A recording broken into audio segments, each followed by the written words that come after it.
सन्नाटा। सब मिलाकर शायद 36 बिल्डिंग थी और जिस बिल्डिंग में उसे जाना था उसका नंबर था 29। 29/24 का मतलब है 29 नंबर बिल्डिंग में 24 नंबर फ्लैट। चूँकि हर फ्लोर पर 4 फ्लैट है, इस हिसाब से 24 नंबर फ्लैट छठे फ्लोर पर होना चाहिए। इतना हिसाब तो सीधा साधा था और किसी के भी समझाने से समझ में आ सकता था, पर उसकी मुश्किल कुछ और थी। बॉम्बे सेंट्रल पर गाड़ी आ गई थी 5 बजे। वह कॉलोनी स्टेशन के बिल्कुल पास है, इसीलिए जब उसने टैक्सी से सामान उतार कर पैसे दिए तो अभी 5:30 बजने में 3-4 मिनट बाकी थे। बावजूद इसके कि टैक्सी वाला बिल्डिंग को ढूंढने के लिए कॉलोनी के 2-3 चक्कर लगा चुका था। अटैची को लिफ्ट पर रखकर छठे माले पर ले जाने में ज़्यादा से ज़्यादा 5 मिनट लगेंगे, पर क्या 5:35 पर किसी के फ्लैट की बेल बजाना ठीक रहेगा? इस समय तो वह गहरी नींद में सो रही होगी। फिर 6 बजे से पहले उसे कॉल बेल नहीं बजानी चाहिए, पर आधा घंटा इस तरह खड़ा भी तो नहीं रहा जा सकता। लोगों का आना जाना जारी था। शहर के लिए जाते हुए दूध की बोतलें लेकर आते हुए लोग उसे देख रहे थे और आंखों ही आंखों में पूछ रहे थे, किसके पास जाना है? उसे मिसेस वर्मा के पास जाना है। मिसेस वर्मा कैसा लगता है? पर उसे वह क्या कहकर सोचे? उसका ध्यान आते ही उसके सामने एक व्यक्तित्व उभरता है। एक औरत उभरती है जिसे आज तक वह कितने नाम दे चुका है, पर सचमुच वह कोई नाम नहीं दे सका है। उसने उसके साथ कभी भाभी जैसा संबंध सूचक नाम भी बनाया था, पर यह कुछ ज्यादा देर नहीं चला। वह उसे इस संबंध सूचक नाम से नहीं याद कर पाता। उसका अपना घरेलू नाम कुछ फूलमती, चमेली या गुलाबो तजर का है, जिसे वह कभी स्वीकार नहीं कर सका। उसका पति उसे राधा कहता था, पर यह नाम उसे नाकाफी लगा था। तब एक बार उसने उसे बिना बताए एक नाम दे दिया था, दीवा। फिर वह जब भी उसके बारे में सोचता वह दीवा के बारे में सोचता, पर दीवा को यह कहाँ मालूम था कि वह दीवा है। यह तो किसी को भी नहीं मालूम। लोग जानते हैं कि वह मिसेज वर्मा है, वह भी जानती है कि वह मिसेज वर्मा है। साल 6 माही शायद ही कोई व्यक्ति, कोई स्मृति, कोई संबंध उससे टकराता हो जो उसे उसके असली नाम से बुलाता हो। अब वह उसके फ्लैट के सामने खड़ा था। बाहर नेम प्लेट लगी थी, मिसेज सी वर्मा, चमेली वर्मा, चंचल वर्मा, चांदनी वर्मा। उसने घड़ी देखी, 6 बजने में अभी कुछ मिनट बाकी थे।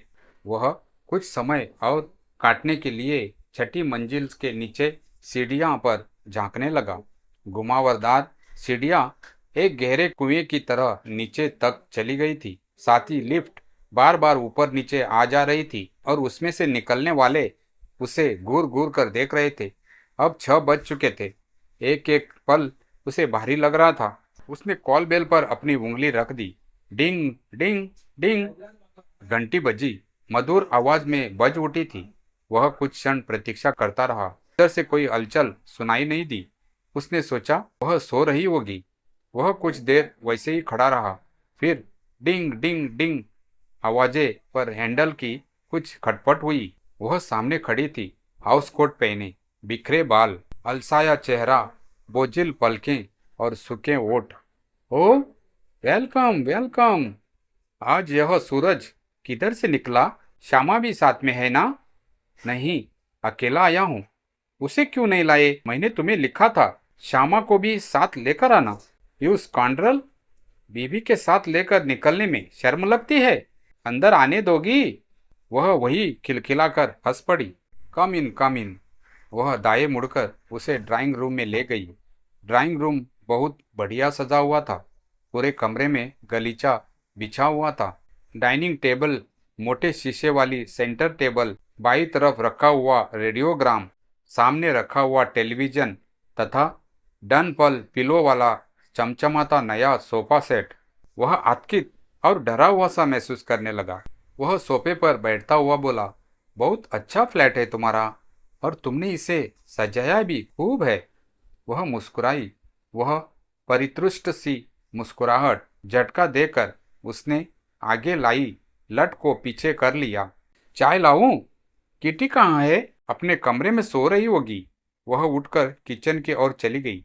वह सुबह स्टेशन पर खरीदे गए अखबार को हाथ में लेकर देखने लगा। अखबार देखते देखते उसकी नज़र बार बार ड्राइंग रूम की चीज़ों पर फिसल जाती थी और वह सोचने लगा था, दीवा बहुत आराम की जिंदगी जी रही है। दीवा अपने पूर्व जीवन की सारी कड़वाहटें, सारे कष्ट, सारे लांछन समेट चुकी है और अब वह बहुत थमा थमा सा, संतुष्ट सा, शांत सा जीवन बिता रही है। तुमने श्यामा का तो हालचाल बताया ही नहीं। वह कप में चाय डालती हुई बोली, तुम जानती ही हो कि उसकी जिंदगी में हालचाल नहीं, हल्की सी चाल भर है। इसे वह सदे कदमों से लगातार चलती जा रही है। वह बड़ी फीकी सी मुस्कान मुस्कुराने लगी। तो तुम अपनी हालचाल बताओ। तुम यह भी जानती हो कि मेरी जिंदगी हालचाल की नहीं, भागदौड़ की जिंदगी है। वह बोला और भागते हुए आदमी को कदम गिरने की फुर्सत नहीं होती। दोनों कुछ देर तक चुप रहे। तुम्हारा क्या हालचाल है? उसने पूछा। बस जी रहे हैं। वह बड़ी थकी हुई मुस्कुराहट मुस्कुराई और फिर आंखें बंद करके ओठ कुछ इस तरह सिकोड़ लिए जैसे लंबी यात्रा पूरी करने के बाद अपने घर की छत के नीचे सुस्ता रही हो। किटी कहाँ है? उसे याद नहीं आ रहा कि वह यह बात पहले भी पूछ चुका है। फिर खुद ही बोला, हाँ अभी सो रही है। इतने में उसने देखा मैक्सी पहने एक लंबी सी लड़की सामने खड़ी है। वह बिस्तर से उठकर आई लगती थी और उसे देखकर थोड़ा अचकचा गई। वह किटी थी। उसे वह कई साल बाद देख रहा था। बहुत लंबी हो गई थी। हेलो किटी, मुझे पहचाना? तब दीवा भी मुड़कर उसकी तरफ देखने लगी। मैं जॉली अंकल को भूल गई क्या? वह मुस्कुराई। हेलो अंकल, आप कब आए? अभी। आंटी कैसी है? ठीक है, पर तुमने दिल्ली न आने की कसम खा रखी है क्या? मम्मा मुझे ले ही नहीं जाती, बस खुद ही चली जाती है।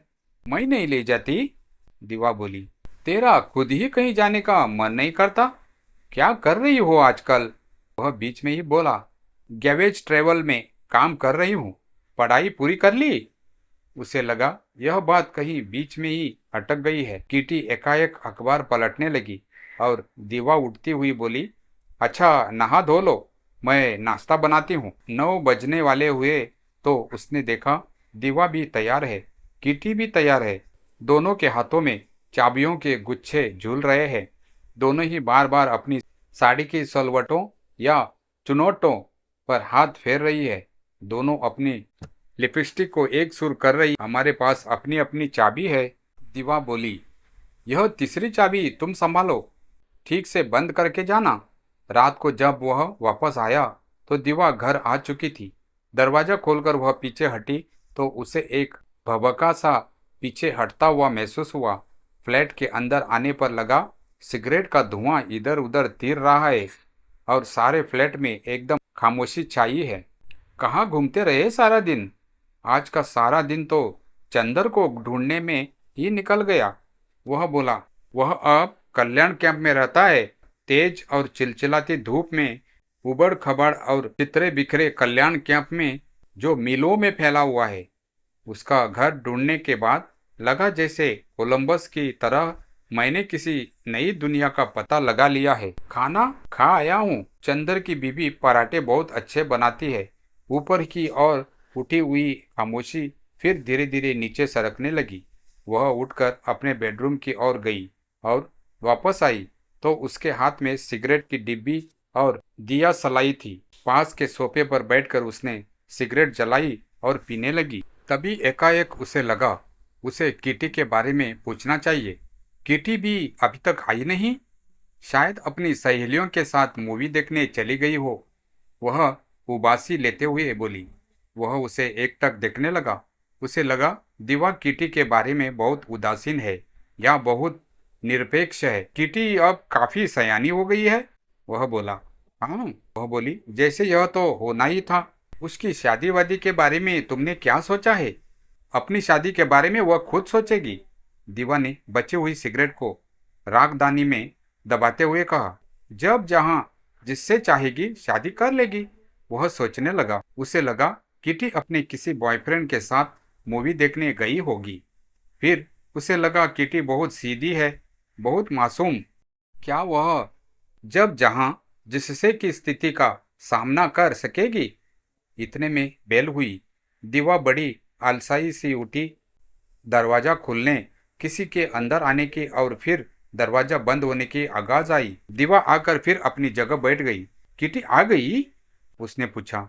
हाँ, उसने सोचा किटी सीधी अपने कमरे में चली गई होगी। कपड़े बदलकर वह आया तो उसने देखा दीवा ने ड्राइंग रूम का दीवान उसके सोने के लिए ठीक कर दिया है।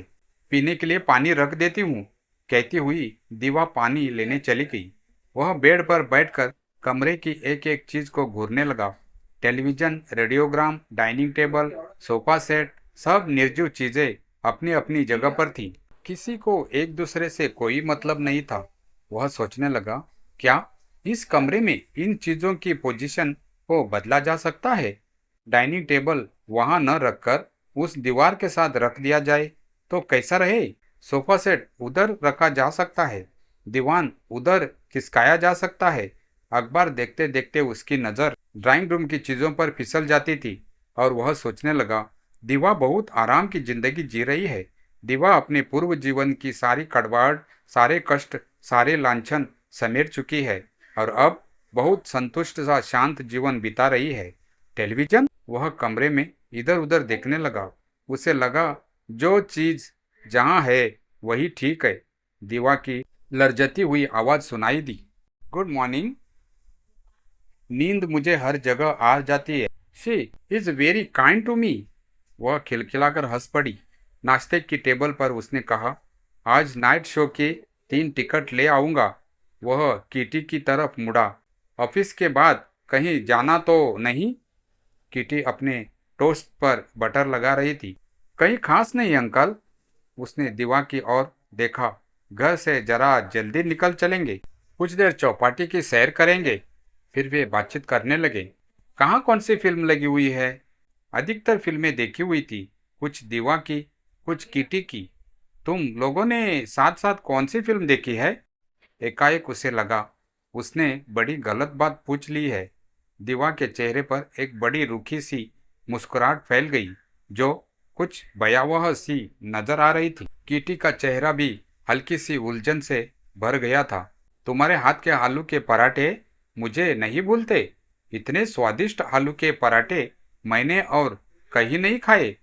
सच कहता हूँ कि कुकिंग का कोई नोबेल प्राइज हो तो वह तुम्हें सिर्फ तुम्हारे आलू के पराठे के लिए मिल सकता है। वह बोला।